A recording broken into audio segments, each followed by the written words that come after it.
Bienvenidos y bienvenidas al evento organizado por Salud por Derecho llamado Luchar contra las tres pandemias en tiempos de la COVID y el rol del Fondo Mundial.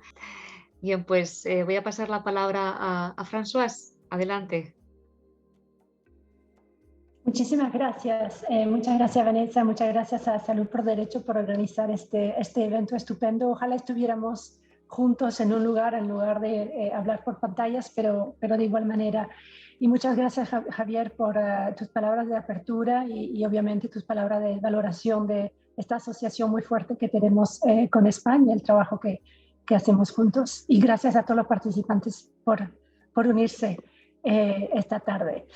Antes de empezar con mi presentación, les sugiero, si María está lista a darle al botoncito play, les propongo ver un muy corto video que hemos producido muy recientemente, de hecho recién sale del horno, sobre los 20 años del fondo. Adelante. Where you live cannot decide whether you live. When millions were dying from preventable diseases, we all had a choice.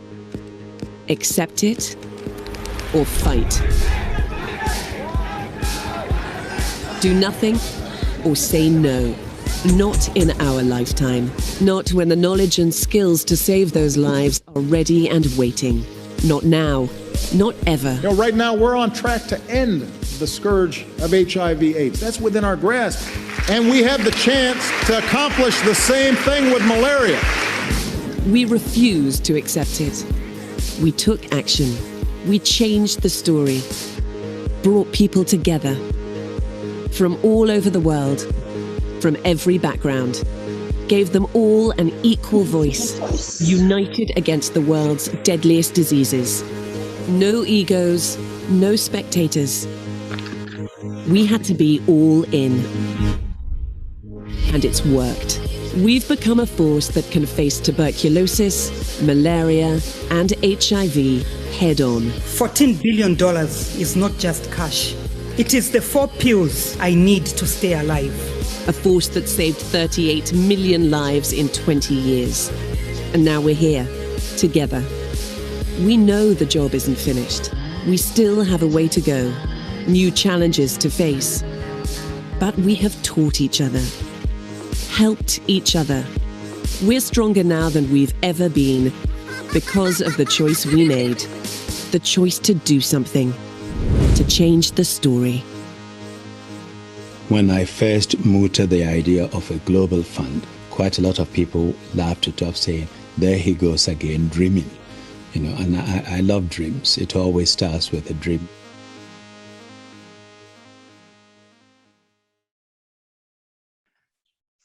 Thank you. Muchas gracias, perdón, me olvidé del idioma. Muchas gracias. Y bueno, creo que nos ayuda a conectarnos con la historia del fondo y esta fortaleza que tiene el movimiento para pues, cambiar la historia y hacer que el rumbo de las cosas se pueda orientar hacia un mejor futuro. Entonces, lo que les sugiero ahora, tengo una PowerPoint para irles compartiendo un poco de la trayectoria del fondo, lo que hemos logrado en 20 años de lucha contra las 3 pandemias, pero también sobre lo que estamos haciendo en este momento contra la COVID-19. Muchas gracias. Entonces, para empezar, bueno, hace 20 años que el fondo fue creado para pues, eliminar 3 enfermedades que en ese entonces mataban a millones de gente y sobre las cuales, pues, la verdad que el mundo había completamente perdido el control, ¿no? Y fue un momento de decir, no vamos a dejar que eso pase y vamos a cambiar un poco la trayectoria, uniendo el mundo contra estas 3 pandemias. Y yo creo que estas lecciones que hemos aprendido a lo largo de estos 20 años sí son válidas y útiles en el marco de la lucha contra la COVID hoy en día, ¿no? Entonces, como ya se refirió, en los últimos 20 años como movimiento, como partenariado, como asociación, hemos logrado salvar 38 millones de vidas en estos 20 años y eso tiene que ver con cómo operamos y tiene que ver con el hecho de que somos un partenariado y que en la mesa donde se toman las decisiones del fondo están representados los gobiernos, donantes, los gobiernos que implementan los programas, pero también sociedad civil, sector privado y etcétera. Entonces realmente es un modelo bastante único que ha logrado efectivamente en los 20 años que acaban de pasar reducir por casi la mitad las tasas de mortalidad del VIH, del paludismo y de la tuberculosis. Y España ha sido un contribuyente a estos éxitos, siendo, como ya se ha referido, el donante número 12 en forma acumulativa en estos últimos años y con quien hemos trabajado pues muy bien. Entonces, podemos tal vez destacar un poquito más el rol que el Fondo Mundial desempeña en el camino hacia el acceso universal a la prevención, a los diagnósticos y los tratamientos contra estas 3 enfermedades grandes, pero como lo vamos a ver también en el caso del COVID y del fortalecimiento del sistema de salud de manera más global. Estamos invirtiendo aproximadamente $4.000 millones al año en subvenciones para luchar contra las enfermedades infecciosas más mortíferas y así también para fortalecer los sistemas de salud que nos permiten obviamente lograr estos resultados en más de 100 países que son los que se encuentran más particularmente afectados por estas 3 enfermedades y que tienen menos capacidades para responder a estas epidemias. El total que hemos desplegado hasta ahora, invertido hasta ahora, son $45.000 millones de dólares, como pueden ver ahí, y representamos 65%, por ejemplo, de la financiación internacional contra la malaria o 73% del financiamiento global contra la tuberculosis. Eso les da un poquito una idea de la escala que podemos lograr a través de este partenariado del fondo. Gracias. Estamos ahora haciendo... Perdón, tengo un problemilla con mi pantalla. Ok. Estamos, como decía, también invirtiendo en fortalecer los sistemas de salud. Y eso, obviamente, tiene que ver con la sostenibilidad de nuestras operaciones para eliminar pandemias o eliminar cualquier problema de salud. Uno necesita fortalecer los sistemas de salud, si no los problemas van a volver, pero lo estamos viendo aún más en el contexto de hoy, donde son estos mismos sistemas de salud los que están respondiendo a la pandemia de COVID-19 y que van a servir en el futuro a prevenir y, en dado caso, responder a cualquier otro riesgo sanitario que pueda aparecer. Entonces, el Fondo Mundial en este ámbito de los sistemas de salud invierte alrededor de $1.000 millones al año, o sea, más o menos un cuarto del total de nuestra inversión. Invertimos en lo que consideramos los pilares realmente de estos sistemas, que tienen que ver con uso de datos, por ejemplo, asegurar que haya datos sobre la situación sanitaria del país que sean adecuados y que se puedan compartir y usar para mejorar las intervenciones, obviamente recursos humanos, cadenas de suministro y adquisiciones que son clave, lo estamos viendo hoy en día en todos los países, hasta qué punto son claves para responder a la COVID. Y también una de las cosas que hemos aprendido en 20 años de lucha es que construir sistemas de respuesta comunitarios y realmente trabajar hasta los niveles más remotos para asegurar que todo el mundo pueda tener acceso a la salud es clave. Trabajar realmente con las comunidades afectadas y ponerlas en el centro del trabajo. En el caso de, entonces eso es un poco cómo operamos y lo que hemos logrado en estos 20 años de trabajo y el rol que representamos, ¿no? A nivel de la arquitectura global en temas de salud, pero obviamente nos hemos enfrentado, como todos nosotros seguro, al impacto devastador de la COVID-19 en todo lo que hacemos, ¿no? En estos más de 100 países que apoyamos, y hemos podido medir el impacto que ha causado la COVID en cuanto a interrupciones en los sistemas de salud y en la prestación de servicios más específicos de atención a VIH, tuberculosis y malaria. Entonces, para darles una idea de este impacto, es realmente brutal. las pruebas de VIH cayeron un 41% entre finales de 2020 comparado con finales de 2019. Entonces, pueden darse una idea del impacto con esta estadística.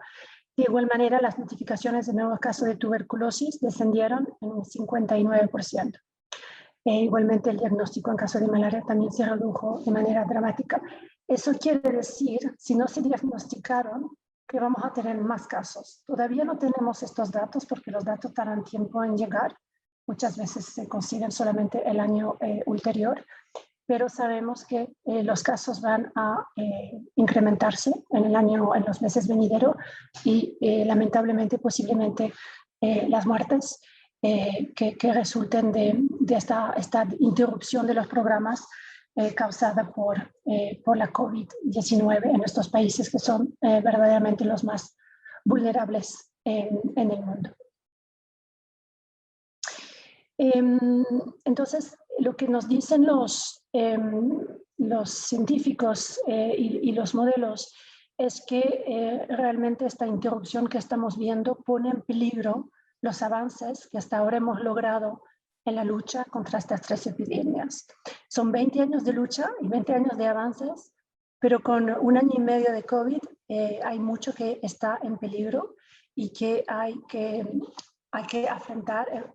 enfrentar y movilizarnos para impedir que este curso de este rumbo se tome, ¿no? Pero como pueden ver en esta lámina, el número de muertes efectivamente por VIH, tuberculosis y malaria, así como otras enfermedades, pudiera superar las muertes directas por COVID-19. Y lo estamos viendo con nuestras estadísticas y nuevos modelos que están saliendo de los países.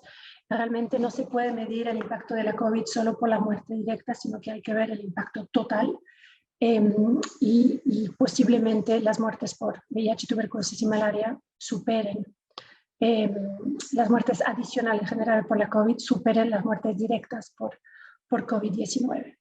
Entonces, obviamente, tenemos que responder y jugar nuestro rol para impedir estos retrocesos y apoyar a los países para que puedan responder y salvar vidas, obviamente. Hemos visto una lámina siguiente, por favor. Una de las cosas que creo que está quedando clara en las observaciones que estamos teniendo de los impactos de la COVID-19 en los países es que afecta de manera desproporcionada a mujeres y niñas. Y eso tiene que ver con muchos factores. Tiene que ver con el hecho que las escuelas hayan cerrado, y el cierre de una escuela es un drama para las niñas y adolescentes porque las pone mucho más a riesgo de embarazos precoces y de contraer VIH. Eso está comprobado. Estamos viendo también que más mujeres están perdiendo sus ingresos comparado con los hombres. Estamos viendo también que la gran mayoría de los trabajadores de salud son mujeres y por lo tanto están en primera línea. Entonces, eso es un tema creo que muy importante que estamos tomando en cuenta en nuestra respuesta y en nuestro trabajo de abogacía también, como Fondo Mundial, siempre apoyando el tema de la equidad de género y de los derechos humanos en todos nuestros programas, sean los de VIH, tuberculosis y malaria o los que nos permiten apoyar a los países en la lucha contra la COVID en este momento. Y hablando de los trabajadores de salud, efectivamente, nada más para agregar un dato, son 70% de los trabajadores de salud que están en primera línea, que son mujeres, y por lo tanto hay que tener esto muy en cuenta, en particular cuando se habla de protección, los famosos materiales de equipamiento de protección individuales, que hacen mucha falta. Hemos podido medir a través de un sondeo que en África y Asia solamente menos de la mitad de los centros de salud tienen equipamiento de protección individual para sus trabajadores y trabajadoras de salud. Entonces se pueden imaginar todo este personal de salud a riesgo básicamente de contraer la COVID, y entre ellos pues una gran mayoría de mujeres. Entonces lo básico, como las máscaras y la gel hidroalcohólica para las manos, que consideramos como básico y esencial, no está llegando a estos lugares que tanto los necesitan.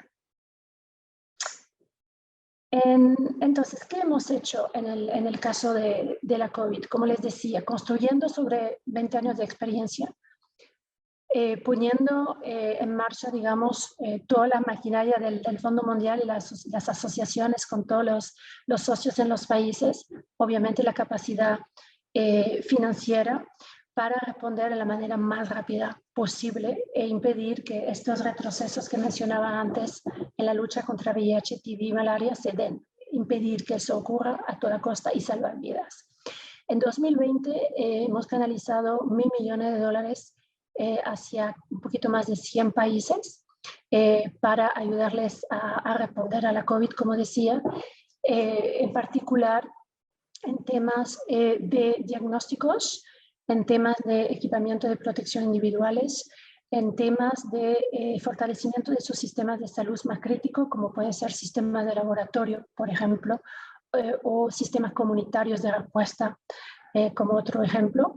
Y también este apoyo les ha ayudado a adaptar sus programas de lucha contra VIH, tuberculosis y malaria para poder continuarlos lo más posible a pesar de la COVID. Cosas como, por ejemplo, poder asegurar que una campaña de distribución de mosquiteros se pueda dar a pesar de las restricciones de movimientos y de contacto, ¿no? Para hacer eso uno necesita adaptar el programa para poder seguir distribuyendo los mosquiteros aún con estas restricciones. Entonces, esta inversión ha servido para todo este tipo de adaptaciones. Como ven allí, fortalecimiento del sistema de salud, pruebas y materiales de protección. Entonces, básicamente, todos los elementos claves para la respuesta, menos vacunas, que el Fondo Mundial, eso no entra en parte de nuestra estrategia y estamos complementando, trabajando con otros en ese sentido.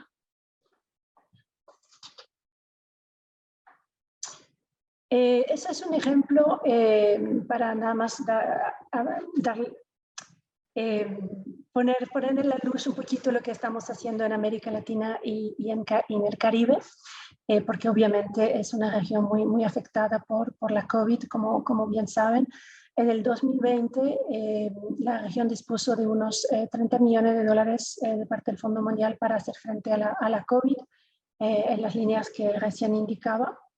Y este año, en el 2021, estamos siguiendo con el apoyo en las mismas líneas que indicaba ahora, pero con más recursos adicionales que hemos podido conseguir de parte de varios donantes. Estamos en posición de desplegar, de continuar la respuesta, pero de desplegar también más recursos. Y la región va a contar con aproximadamente 60 millones adicionales para poder continuar protegiendo a las poblaciones de la pandemia. Entonces eso les da un poquito una idea de dónde estamos.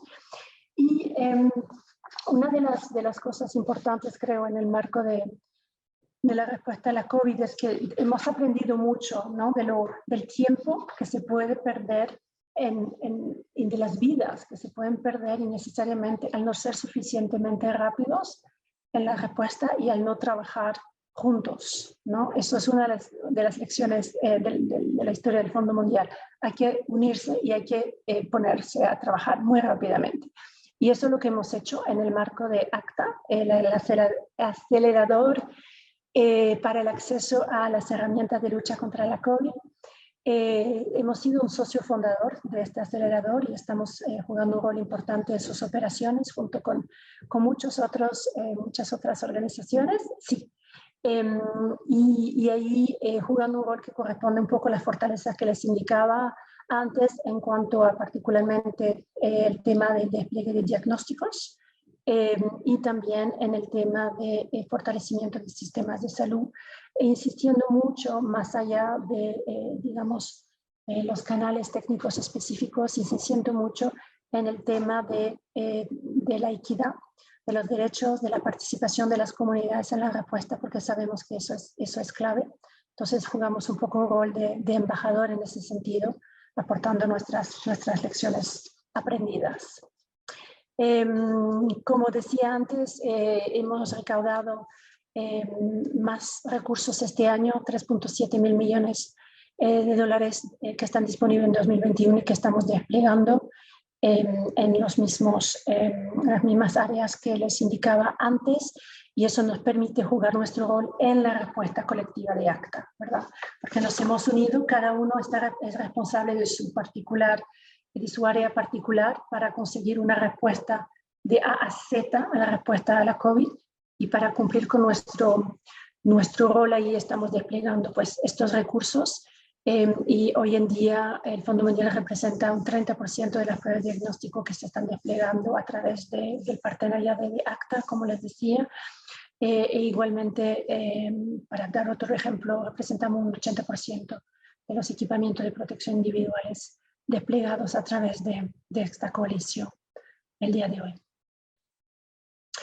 Me pidieron ser rápida para concluir y dejar paso a nuestros siguientes panelistas, así que muy rápidamente eso es lo que creo que resume un poco las fortalezas del partenariado del Fondo Mundial y cómo levantando esta fortaleza podemos ayudar al mundo a responder a la COVID-19, apoyándose en nuestras lecciones de 20 años de lucha contra las enfermedades infecciosas más mortíferas que el mundo ha conocido en estos últimos 20 años.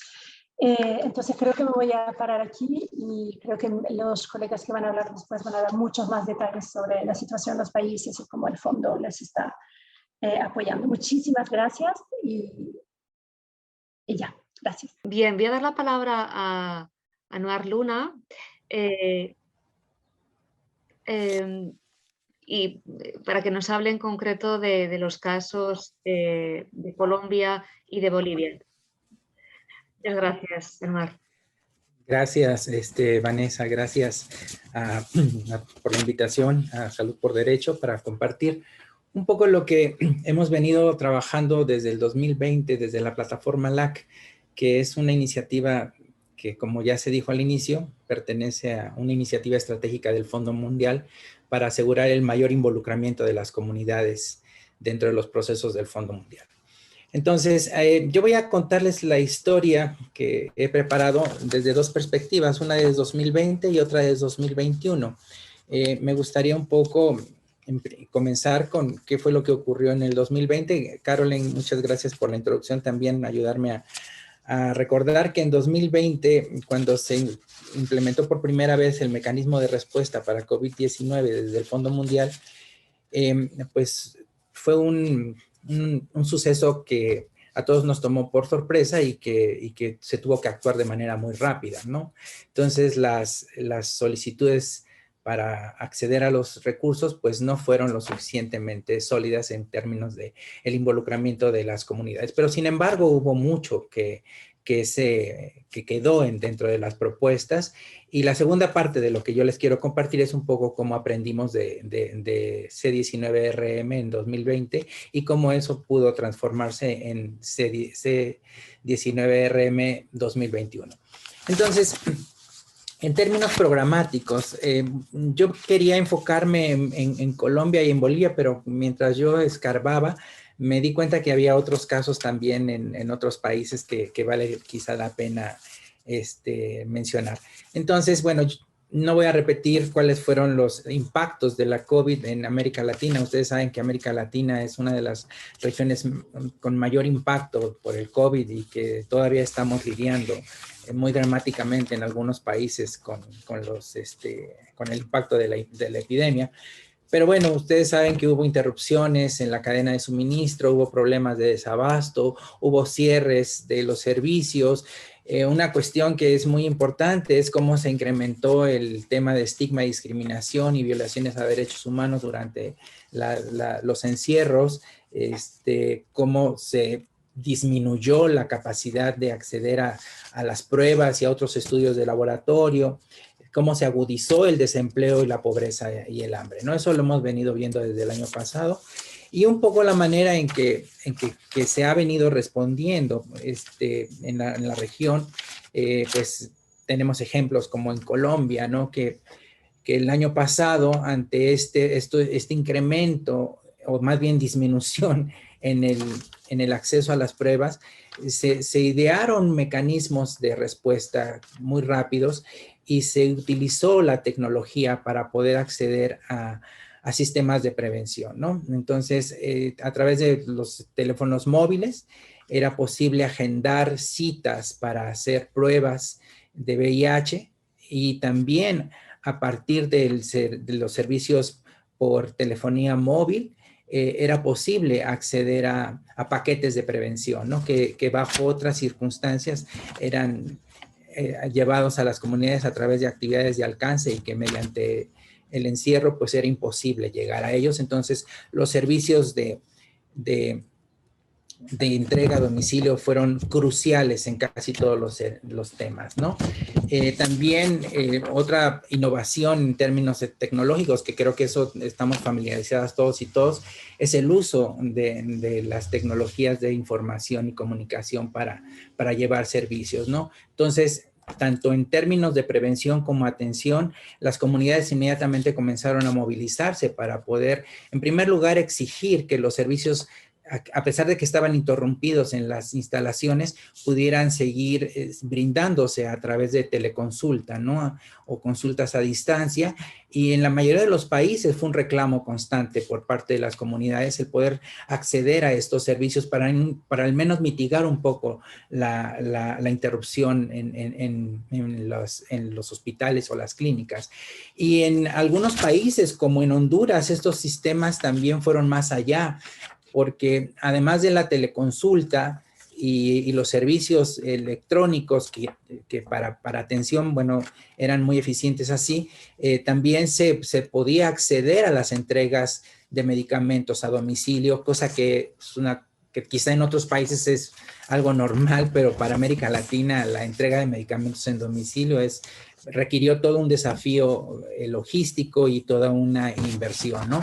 Otra cuestión que para América Latina fue muy importante fue la abogacía que se hizo por parte de las personas afectadas por las enfermedades para poder acceder al tratamiento por periodos más largos, por incluso meses. Algunos países pudieron hacerlo por 2 meses, otros lo pudieron hacer por 3 meses, pero el poder acceder al medicamento de manera más espaciada para muchas personas realmente hizo la diferencia, ¿no? Entonces, ese tipo de acciones que parecen pequeñas, realmente en medio de la epidemia generaron una diferencia muy grande, ¿no? En medio de también la manera de poder enfrentar la interrupción de los servicios. Bueno, me parece que en Costa Rica también hubo experiencias interesantes, ¿no? Porque a veces los servicios en América Latina están concentrados en las grandes zonas urbanas y es muy difícil encontrar servicios en zonas rurales. Entonces, las personas que de alguna manera tenían que llegar a las capitales de los países a recoger ya sus medicamentos o a hacer alguna otra gestión relacionada con su salud, en Costa Rica hubo servicios que permitían a las personas que venían de fuera pernoctar en las ciudades. Se crearon albergues especiales para que las personas pudieran acceder a los servicios de salud y de esa manera estimular que las personas pudieran continuar con los servicios, ¿no? El caso de Colombia, que a mí me parecía importante compartir con ustedes hoy, es porque en Colombia se puso mucho énfasis en el impacto en términos económicos y del desempleo, ¿no? Entonces, en el 2020, todavía en el mecanismo de respuesta del Fondo Mundial, no estaba muy clara la manera en que se podía acceder a la seguridad alimenticia, a la seguridad financiera a través del mecanismo de respuesta.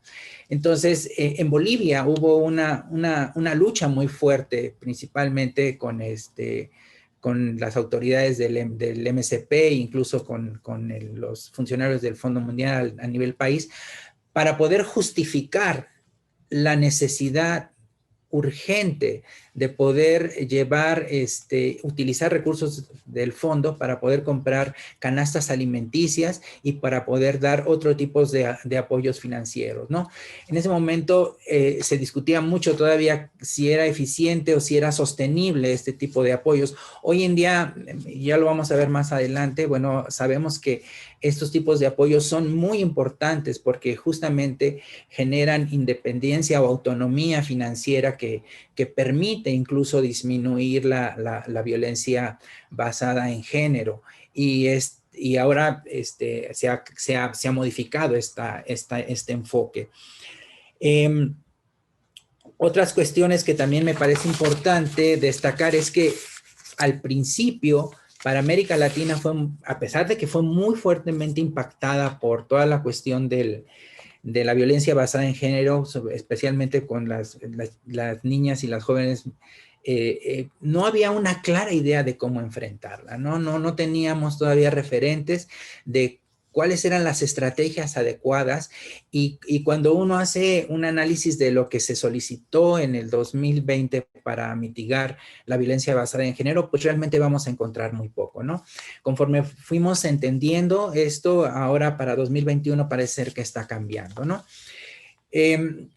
Creo que yo tengo estas pequeñas, digamos, ejemplos que ilustran la manera en cómo en el 2020 se trabajó y que son, digamos, la base de lo que para el 2021 se está trabajando. Entonces, en el 2021 este mecanismo de respuesta fue evaluado, ¿no? Para poder ver de qué manera el Fondo Mundial realmente estaba integrando las necesidades y las prioridades de la comunidad dentro de las solicitudes de financiamiento. Y a partir de la evaluación en la que se demostró que se pudo entender que este involucramiento no había sido lo suficientemente sólido, el Fondo Mundial hizo algo que para mí es inédito y realmente me parece muy importante. El Fondo Mundial estableció como un requisito indispensable para la presentación de solicitudes de financiamiento el que se llevaran a cabo consultas para que las comunidades tuvieran la oportunidad de priorizar sus necesidades, para poder entender qué es lo que las comunidades estaban viviendo en el campo y poder entender de qué manera esas necesidades que se estaban identificando y que se convertirían en prioridades podrían ayudar a fortalecer los sistemas comunitarios y podrían ayudar a fortalecer los sistemas de salud relacionados con tuberculosis, VIH y malaria, que ya estaban puestos en marcha. Este ejercicio que de alguna manera ya formaba parte de la filosofía del Fondo Mundial, pero que esta vez se presentó como un requisito indispensable, nos obligó a poder mirar a la comunidad de una manera distinta.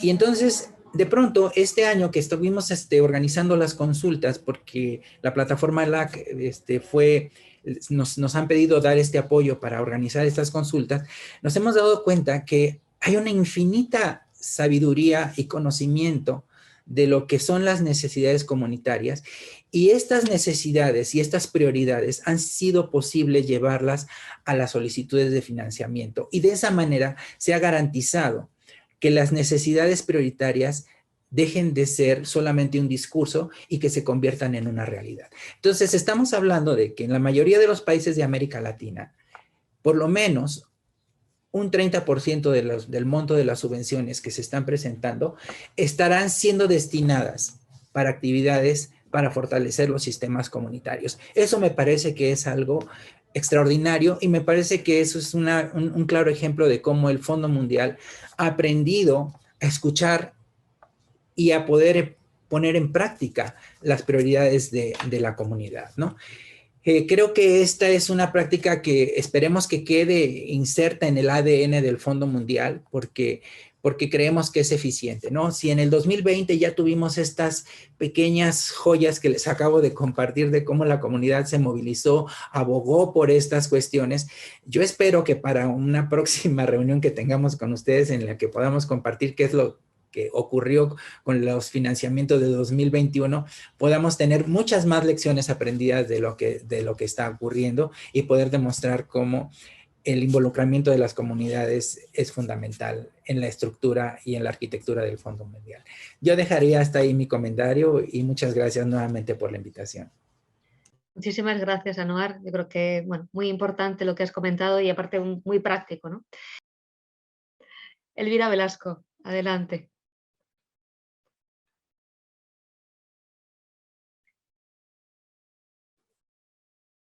Sí, no sé.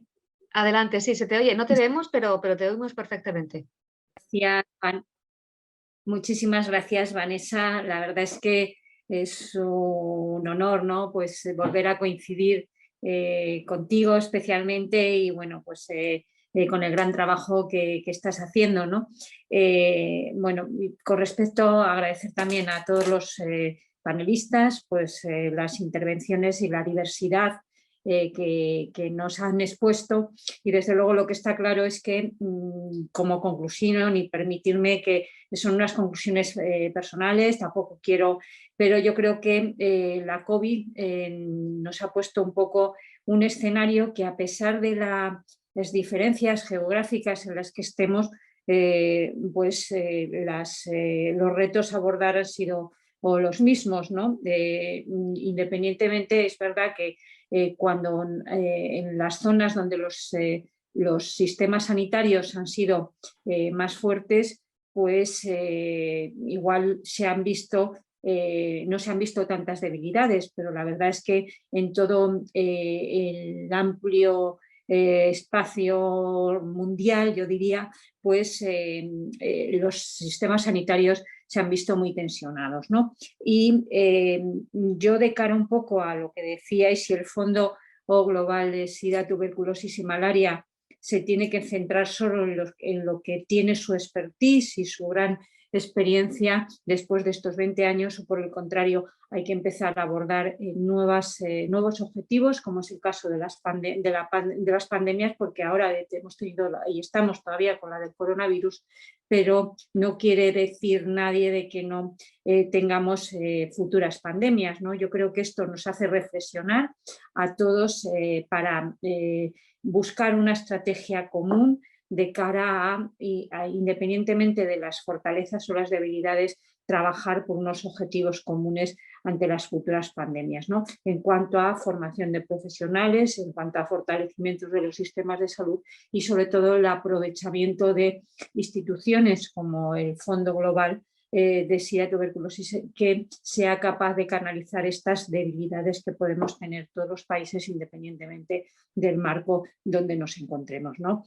Felicitaros, sería para no ser una pregunta breve, sino hablar mucho más tiempo, pero agradecerte esta jornada, Vanessa, y por supuesto a todos los que han intervenido pues, en las grandes intervenciones y que las apuestas que nos han planteado, ¿no? O sea que muchísimas gracias. Muchas gracias a ti, Elvira. Bueno, ciertamente lo que planteas es una de las preguntas importantes, ¿no? Que actualmente tienen lugar en la comunidad internacional y en el Fondo Mundial. Yo no sé si hay alguna pregunta, comentario más que podamos reunir para ya dar la palabra a los ponentes y que tengan sus reacciones, porque nos quedan 5 minutos. Vale, pues os doy la palabra, si os parece. Podemos empezar haciendo como una mezcla de reacción a lo comentado o últimas palabras, ¿no? Digamos, de cierre, y podemos empezar con el mismo orden que hemos empezado el evento. Agradeciendo a todos los panelistas, porque la verdad que aprendimos muchísimo con todas sus intervenciones y fueron extremadamente ricas, enriquecedoras, así que muchísimas gracias. Que tal vez para un poco dialogar, más que contestar, pero dialogar con las preguntas que se plantearon al final y para dejar como conclusión, lo que no podemos dejar que pase es que sigamos en este ciclo de pánico y olvido, y pánico y olvido. Y que por lo tanto en este ciclo las pandemias, porque siguen siendo, matando a muchísima gente alrededor del mundo innecesariamente, cuando se pudieran perfectamente prevenir, no podemos dejar que el VIH, la tuberculosis y la malaria de repente queden olvidadas y el mundo vaya entonces totalmente volcando su atención a la COVID, porque es lo que hay hoy Y después olvide también la COVID y pase al punto siguiente, ¿no? Vayamos a hablar ahora de las pandemias futuras que tal vez puedan amenazarnos en un par de años. Entonces creo que es muy importante no perder el hilo de las luchas en las que estamos involucrados. Obviamente es algo muy importante para todos los socios del Fondo Global, evitar que caigamos en un ciclo de olvido para estas 3 pandemias contra las cuales tanto hemos alcanzado, pero tanto queda por hacer. Y al mismo tiempo, obviamente, que respondamos de manera unida, solidaria, equitativa con las comunidades y a nivel multilateral, con toda la colaboración que eso requiere, a la COVID y, bueno, y a lo que pueda venir después, pero de una manera integrada y de una manera solidaria. Creo que es un poco una de las lecciones que hemos aprendido y que debe ser al centro de nuestra acción a futuro. Muchísimas gracias. Gracias, Françoise. Anouar, terminamos contigo. Gracias. Muy rápidamente, yo creo que la tragedia de América Latina, y reiterando lo que Jorge ya nos apuntaba, es la región del mundo más afectada. Bueno, es muy evidente porque lo vemos cómo los sistemas de salud se han colapsado en muchos países, ¿no? Esa es una gran tragedia y creo que esa es una gran lección, ¿no? Necesitamos evitar el colapso de los sistemas de salud fortaleciéndolos. Pero a la par de que se fortalezcan los servicios de salud, también es indispensable fortalecer los sistemas comunitarios. El fortalecimiento de los sistemas de salud en general no es suficiente si a la par no trabajamos en el fortalecimiento de los sistemas comunitarios.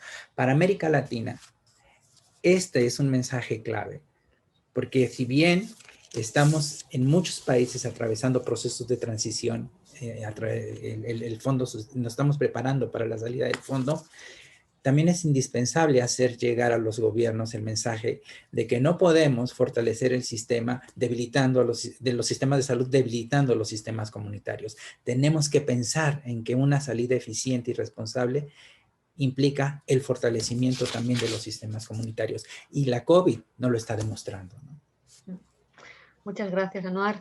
Bien, bueno, pues muchísimas gracias a todos los ponentes por sus maravillosas intervenciones y reflexiones y muchas gracias a todos y todas por acompañarnos y hasta la próxima. Gracias, buenas tardes.